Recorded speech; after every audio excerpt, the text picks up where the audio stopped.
Oi, eu sou o Maito e baseado no canal L Souza Filmes, link na descrição, eu vou tentar ensinar para vocês como eu faria para sobreviver à maldição de Chuck. Bom, eu vou falar de forma genérica, como se eu fosse um personagem qualquer no filme, o que eu faria para sobreviver e também vou falar sobre as decisões que os personagens poderiam ter tomado, tá?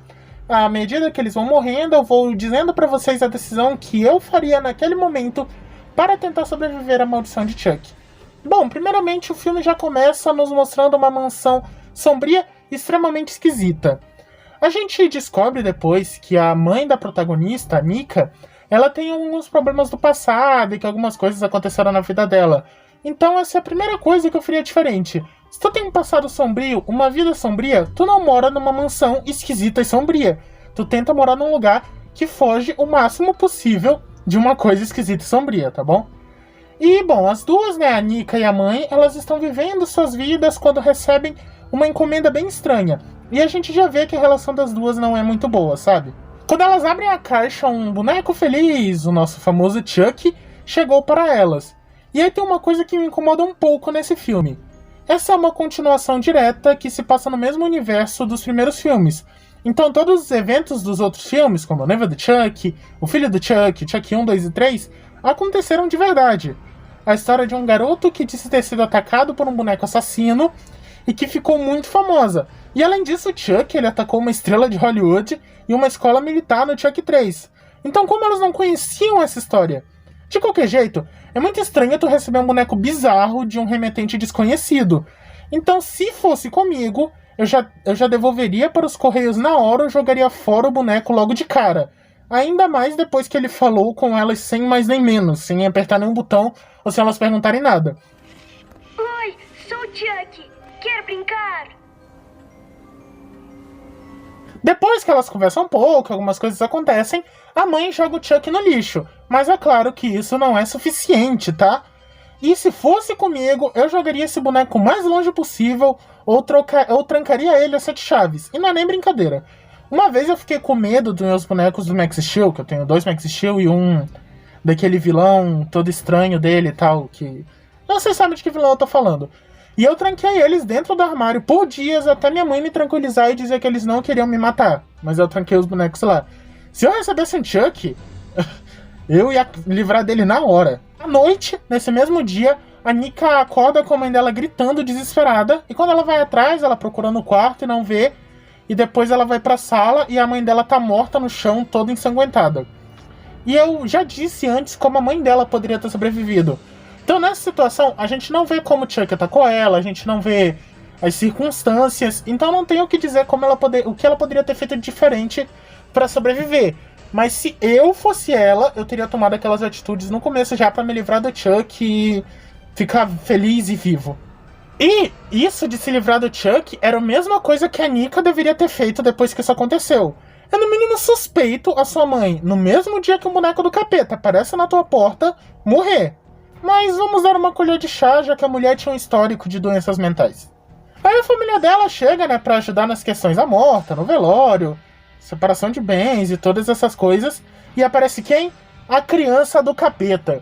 Todo filme tem que ter uma criança do capeta. Aqui a gente tem uma lourinha endiabrada e o Chuck já começa a mudar de lugar. A menina chega, a família da menina chega, o Chuck já começa a se movimentar, começa a ir pra lá e pra cá. E isso já é estranho pra caramba, tá? O Chuck uma hora tava sentado na sala, aí a Nika disse que tem um presente pra sobrinha. O boneco, obviamente. E aí a menina vai no banheiro sozinha, depois que o Chuck sumiu da cadeira, e aí ela aparece com um boneco na sala, logo depois. Mas aí o que a Nika faz? Ela acha suspeito? Ela manda botar fogo no boneco? Não, ela fica suave e deixa a sobrinha com o Chuck. Isso é uma coisa que eu jamais faria. Cara, eu sou extremamente cagão. Muito, muito cagão. Eu não vejo filme de terror, eu só vejo slasher e no máximo grito porque eu assisti quando era criança. E cara, se um boneco começa a mudar de lugar na minha casa e uma criança endemoniada aparece com ele no colo, eu saio correndo sem olhar pra trás. Sumo no mundo. E aí nessa próxima morte, que na verdade é a primeira morte mesmo do filme, não tem muito o que fazer, tá? O Chuck coloca veneno em um prato aleatório, então a vítima nem teria como se proteger. Mas novamente, o Chuck tá mudando de lugar e até deixou um armário aberto na cozinha. A Nika chega, vê isso e acha tudo o mais normal possível. Essa cena, na verdade, ele é até divertidinha, tá? A gente se deixa ficar em dúvida em quem vai morrer, mas fica meio óbvio que é o padre pelas relações que eles estão criando entre o pai e a babá, a Nika e a irmã. E claro que ninguém ia matar a criança do capeta, né? E além disso, essa é a primeira vez que alguém parece não ser um completo inútil quando o padre se lembra de ter visto o Chuck nos jornais. Como já era de se esperar, o padre foi envenenado, na estrada ele perdeu o controle e acabou perdendo a cabeça também, né? E ali não tinha muito que ele pudesse fazer. Essa morte eu não vejo como poderia ter sido evitada, senão lá no começo do filme. Depois da morte do padre, o filme fica um tempo parado. A menina diz que o Chuck estava se escondendo e a casa fica sem sinal de telefone. E novamente motivos mais que suficientes para meter o pé dali. Aí o filme cria uma tensão para a morte da babá, com ela indo atrás do Chuck. Nesse momento nada acontece, então é só tensão desnecessária para tentar criar um clima de terror. Mas a gente descobre quem tá comendo a babá, porque sempre alguém tem que comer a babá. E é a Barbie, a mãe da garotinha, irmã da Nika. E aí a criança começa a falar pra mãe umas coisas estranhas, dizendo que o Chuck disse que não existe céu, que não existe Deus, que todo mundo vai morrer ensanguentado que nem porco. Mas mesmo assim ela prefere deixar pra lá. Ah, tudo bem. De uma hora pra outra minha filha começou a falar essas coisas estranhas, mas vamos deixar, né? Não deve ter nada a ver. E aí depois que o Chuck fala pela primeira vez, com aquela sua risada icônica, as coisas começam a acontecer. Depois de uma ligação, onde ela descobre que o boneco veio do depósito de provas, a Nika descobre, ela começa a investigar o Chuck e descobre as histórias sobre o boneco assassino e o Andy.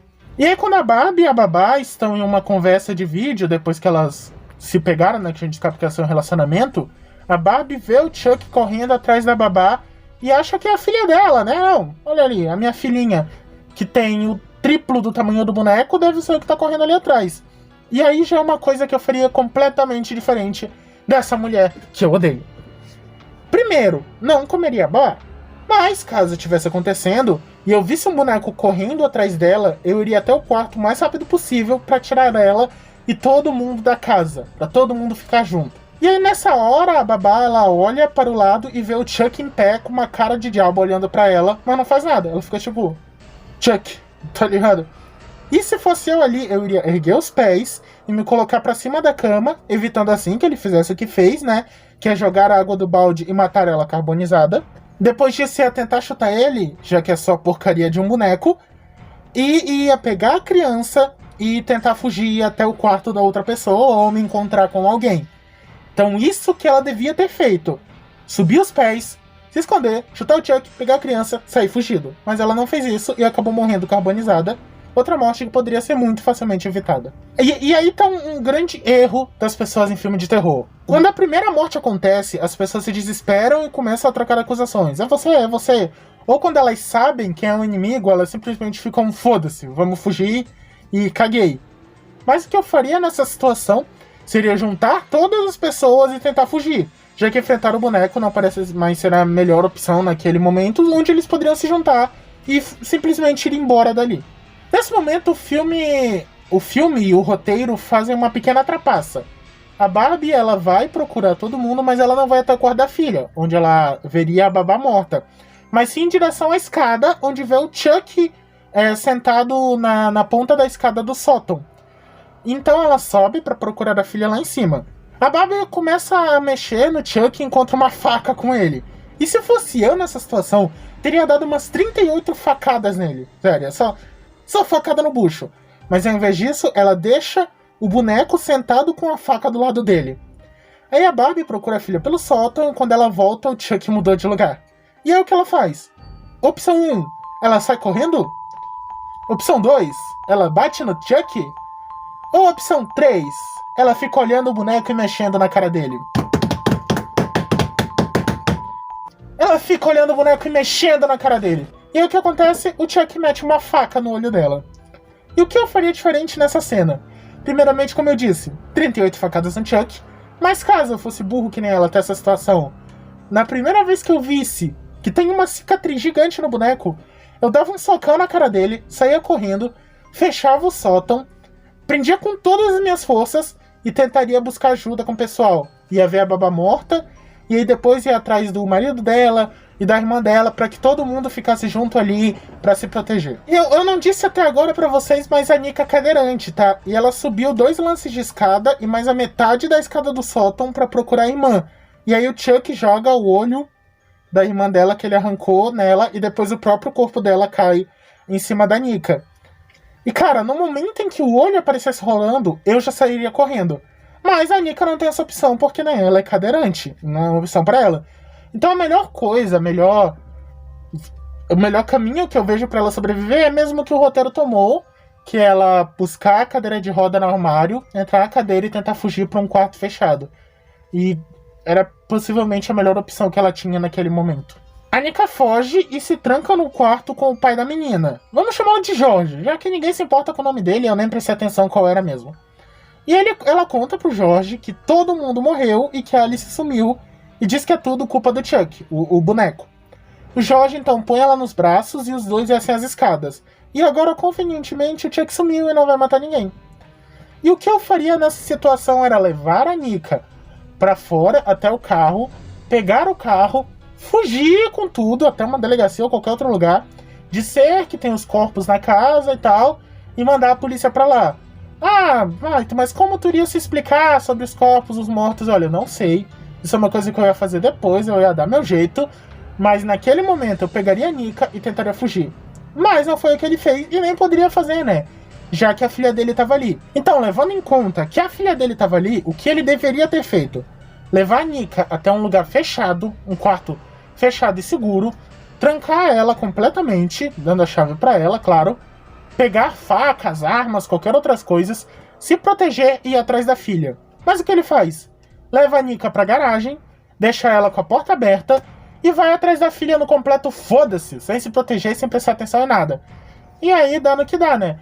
O Chuck vai pra garagem, e a gente vê que tem um machado na garagem, né? Pra piorar, ele foi de mãos vazias, mas tinha um machado lá. E aí o Chuck tenta matar a Nika com o vapor do carro, né? Tenta matar ela sufocada.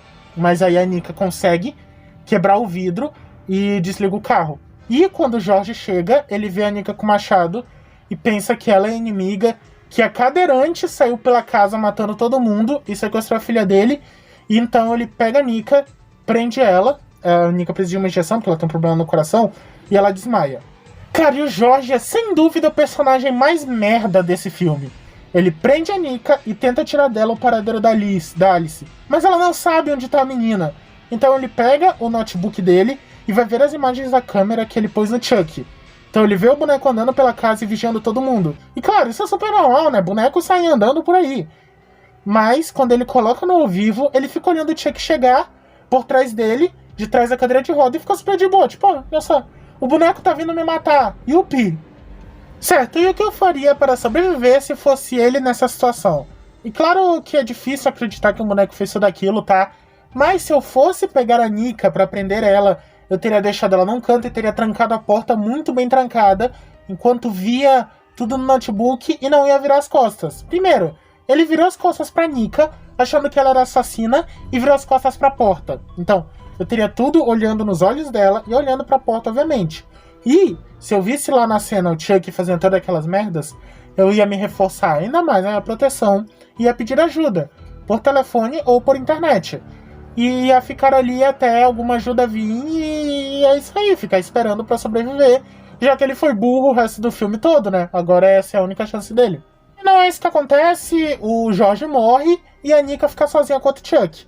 Então ele vai atacar ela, só que como a Nika é cadeirante, ele vai dar uma machadada, ela põe a perna na frente e não sente nada. Então o Chuck fica sem força pra tirar o machado, porque ele é um boneco. Ela pega o machado e arranca a cabeça dele. Nesse momento, a Nika já sabia do histórico do boneco e quão perigoso ele era. E mesmo assim, ela decide deixar o boneco no chão e baixar a guarda. No lugar dela, depois de arrancar a cabeça do boneco, eu teria terminado de esquartejar ele bonitinho, guardado as partes em vários lugares diferentes, levado para um lugar e botado fogo no boneco todo, assim acabando com a maldição do Chuck. Como ela não fez nada disso, o Chuck pegou, botou a cabeça de volta, pegou a cadeira dela e jogou ela do segundo andar. E aí nessa hora descobrimos a ligação do Charlie Lee Ray, que é o Chuck, com a família. Ele matou o pai da Nika, sequestrou a mãe dela, criou uma obsessão que dura até hoje. E foi nesse momento que o Charlie estava sendo perseguido, depois de furar a barriga da mãe dela, que deixou ela cadeirante, que o Charles foi morto pela polícia e teve que botar a alma dele no boneco. E é por isso que ele tem todo esse trauma até hoje, blá, blá, blá. História que não faz sentido, mas ok, colocaram ali no roteiro. E aí nessa hora também a gente vê que a mãe dela não morreu jogada da escada. Ela teve uma tesoura fincada na barriga. Como diabos ninguém suspeitou que ela tinha sido assassinada? A mulher aparece morta, com uma tesoura fincada na barriga, e todo mundo achou que foi normal a morte dela, cara. Isso não fez sentido nenhum. E é nessa hora a Nika usa do psicológico pra distrair o Chuck, o que foi uma jogada muito boa, falando que o Chuck não conseguiu matar o Andy depois de quase 30 anos. E a energia volta, ela corre pro elevador e tenta se trancar. E ela tem uma briga com o Chuck, ela consegue pegar a faca dele e fica esperando ele vir. Ela fica bem assim com a faca. E aí o que acontece quando o Chuck vai pra cima? Ela fura o Chuck com a faca? Ela fica esperando assim? Não. Ela põe a faca do lado, o Chuck ataca ela, e aí ela põe uma facada nas costas do Chuck. E aí agora o que ela faz? Vamos de novo. Ela continua furando o Chuck, tenta arrancar todo o Chuck. Não, ela fica lá tipo... Dei uma facada no Chuck. E aí o Chuck acorda, a polícia aparece, pensam que foi ela que matou todo mundo, e aí ela é presa, vai pro manicômio e tem o próximo filme do Chuck. A Maldição do Chuck tá muito longe de ser um dos melhores filmes do Brinquedo Assassino. E pra um slasher, ele fica muito tempo parado e não tem mortes marcantes. Mas o que mais me irrita é que é muito fácil sobreviver a esse filme. O Chuck como assassino não representa tanta ameaça, ele é só um boneco. E o primeiro filme dribla isso, fazendo o Chuck pegar suas vítimas distraídas, usar artimanhas para matar, e ele também ataca uma criança, não é mesmo? Coisas que não existem nesse filme. Tirando o padre, ninguém é pego distraído pelo Chuck e todos poderiam ter sobrevivido. Além disso, era muito fácil ter se livrado da ameaça logo no começo. Como personagem do filme, eu teria me livrado do Chuck assim que ele chegou, ou no máximo quando a velha morreu e o boneco começou a mudar de lugar. E caso eu fosse um dos personagens burros, depois da primeira morte, teria juntado as pessoas e indo atrás da criança em equipe, pra depois fugir do lugar e ficar tudo bem. Bom pessoal, esse foi mais um vídeo do meu canal, espero que vocês tenham gostado. O canal do L Souza vai estar aí na descrição, beleza? É isso aí, se inscrevam no canal, assistam filme e sigam minhas redes sociais. Valeu gurizada e até a próxima.